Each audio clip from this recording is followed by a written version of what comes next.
দেখুন, ইসলামী দলগুলো যদি ক্ষমতায় যায়, সবথেকে বেশি উপকৃত হব আমরা সাধারণ জনগণ, যারা আমরা কোনো রাজনীতির সঙ্গে সরাসরি সম্পৃক্ত নাম।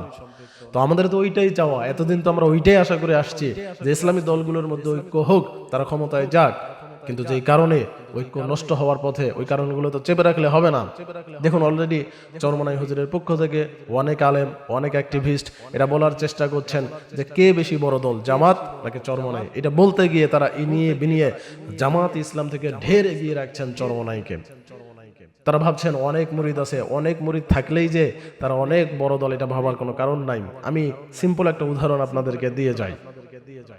মাগুরার 1994 সালের একটা উপনির্বাচনে ইসলামী ঐক্য জোটের পক্ষ থেকে কে প্রার্থী হবেন, এটা নিয়ে যখন আলোচনা চলছিল, তখনকার চরমনাই হুজুর তিনি বললেন যে আমাদের ওখানে 50,000 মুরিদ আছে, 50,000 ভোট তো আমাদের এমনিই আছে, তো আমাদের পক্ষ থেকে ওখানে প্রার্থী হবেন।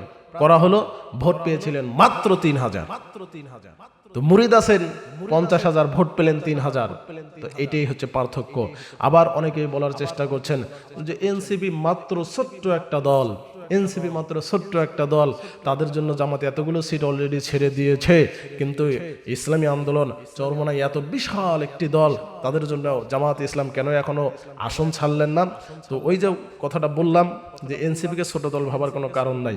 হয়তোবা তাদের মুরিদ অনেক বেশি, কিন্তু রাজনৈতিক মাঠের হেডম এনসিপির অনেক বেশি, অনেক বেশি। আচ্ছা, ধরুন আপনাদের কথাই আমি বলি, এখানে আপনারা মন খারাপ করবেন না, এটাকে আপনারা আপনাদের প্রতিপক্ষ ভাববেন না, জাস্ট বোঝার জন্য বলছি। আপনাদের আন্তর্জাতিক কোনো পলিসি আছে ভাই, বলেন? আছে? বহির্বিশ্বের সাথে কোনো যোগাযোগ আছে? আমি বহির্বিশ্ব বাদ দিলাম, আপনারা বলেন তো ইসলামিক কোনো দেশের সাথে কি আপনাদের কোনো যোগাযোগ আছে, কূটনৈতিক সম্পর্ক আছে? আমি বলছি, গ্যারান্টি দিয়ে বলছি, এই মুহূর্তে আপনাদেরকে যদি ক্ষমতা ভোট ছাড়া এমনিই দেওয়া হয়, রাষ্ট্র পরিচালনা দূরের কথা, আপনারা সরকার গঠনই করতে পারবেন না।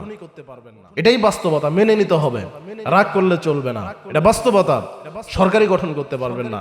কে পররাষ্ট্রমন্ত্রী হবে, কে স্বরাষ্ট্রমন্ত্রী হবে, কে অর্থমন্ত্রী হবে, এগুলো নিয়েই টানাটানি হবে, সরকারই গঠন করতে পারবেন না। দেশ পরিচালনা তো অনেক দূরের কথা। তো কাজেই কে বড় দল, কে ছোট দল, এগুলো বললে হবে না। আমি একটা উদাহরণ আপনাদেরকে দেই। এই যে এনসিপির নেতারা এখনো তারা ন্যারেটিভ তৈরি করতে সক্ষম, মাঠে ময়দানে তাদের হেডম বেশি, তাদের কথার গুরুত্ব আছে। দেখুন না টকশোগুলোতে কি পরিমাণ তারা বয়ান তৈরি করতে পারে, কি পাওয়ার তাদের, ক্ষমতার, কথার। তো কাজেই এই বিষয়গুলো দেখতে হবে।